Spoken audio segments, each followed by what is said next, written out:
Welcome to Culture Screen, where we analyze culture. In this episode, we are summarizing the 7th episode from Season 1 of Ozark titled Nest Box. In the beginning, Marty leaves a message on Wendy's voicemail saying he is going to the Young's house to discuss the cross. Marty, Jacob, and Darlene Snell arrive at Pastor Mason Young's residence at the same time. Darlene notifies him that a cross has been placed on the property. Marty is aware of the problem and is prepared to manage it. The Youngs emerge from the house, puzzled as to what is going on. Marty explains that because he's investing in their church, he felt the Snells might be interested in learning more about him. He then goes on to say that he'll be investing in the Snells farm as well. Perhaps the Youngs would be willing to give him a glowing recommendation.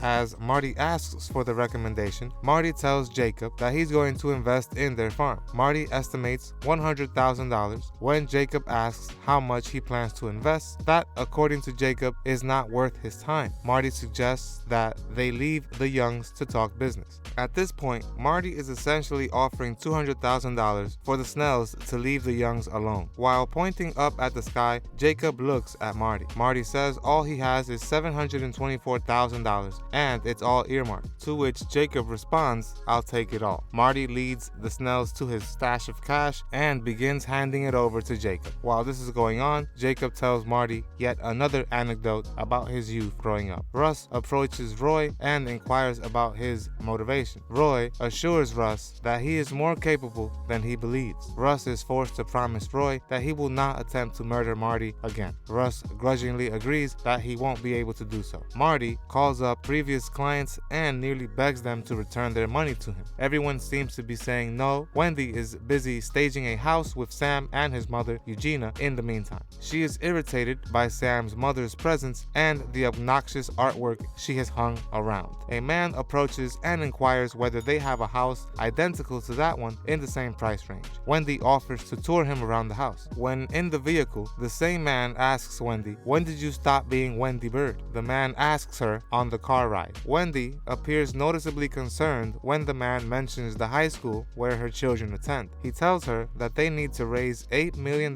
by the end of the summer. When Wendy returns home, she informs Marty of the man. She is terrified, and understandably so. Wendy asks Sam whether he ever wanted to do anything else with his life as the scene transitions to her chatting to him. At this stage in his life, he doesn't see how he could make any changes. Wendy proposes that his mother spend her money rather than letting it remain idle. Wendy uses this as a chance to mention Marty's role as a financial advisor and how he might be able to help Sam with his mother's funds. Sam promises to speak with his mother. As we catch up with Marty, he is in the church with Mason and his wife, instructing the contractor to deconstruct everything. Marty makes a half-hearted excuse when Mason asks for an explanation of the problem. Mason tells Marty that he will preach there regardless. To this, Marty replies by telling Mason that there really isn't a zoning issue on the site, that the real reason for the deconstruction is that the Snells are drug dealers. He tells Mason that when he preaches, the Snells traffic drugs through the Bibles they hand out. Pastor Mason is warned by Marty to stay on the river or Jacob will pursue him and his family.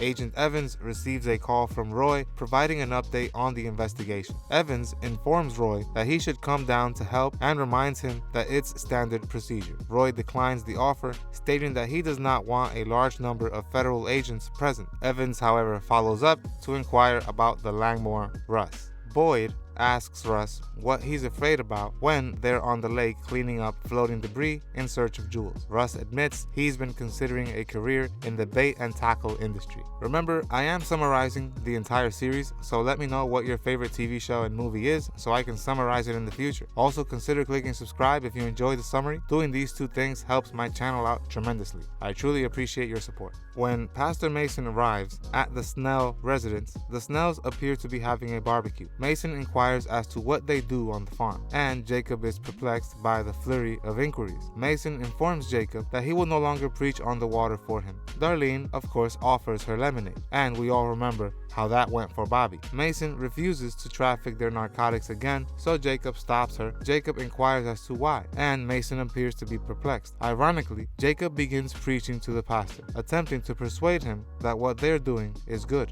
Jacob is confused as to why the pastor all of a sudden sudden wants a land-based church. Pastor Mason brings up that Marty Byrde wants to build him a church. Pastor Mason is delivered a bombshell for the second time in this episode, when it is revealed that Marty wants to build a church for him with his own drug money. We see Wendy and Ruth arriving at a bus terminal to find Charlotte, who has ran away from home. Ruth is able to see the love Wendy has for Charlotte. Ruth is then given a ride to the prison by Wendy and Charlotte so she can go see her father. Ruth's father asks why no one has taken out Marty yet. He then inquires about Ruth's appearance. She claims to have gotten into an altercation with a stripper. He doesn't appear to mind, implying that he was referring to her makeup when he said she looked like a whore. He doesn't want her to return till Marty has passed away. Later on, we see Eugenia's money has been transferred to an online investment bank with Marty. While Sam and his mother are staging a home, she dismisses him. He's had it with her and verbally tells her so. When his mother chuckles, he informs her that Marty and Wendy are actually married. Because she despises Wendy, this seems to elicit a response from her, and she demands the papers be returned. Sam then advises her to call Marty and have them delivered herself. Sam fires his mother, but she ignores him. She then goes outside and hangs the open house signs. Eugenia is hit by a trash truck as they continue the dispute. Mason walks to the half-built church and burns it down,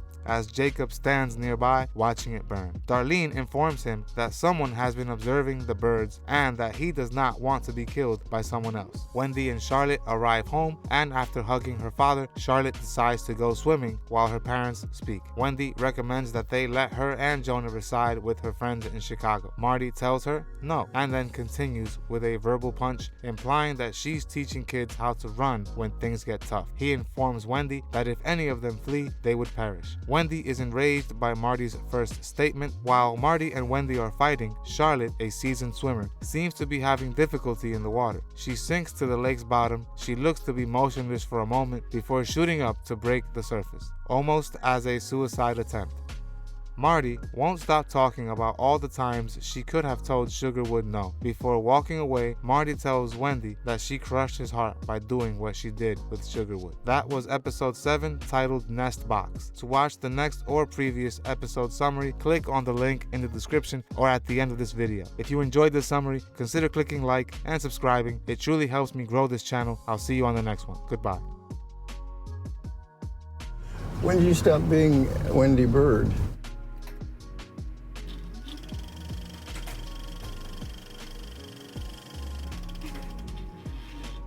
We upload new videos every week, so subscribe to our channel.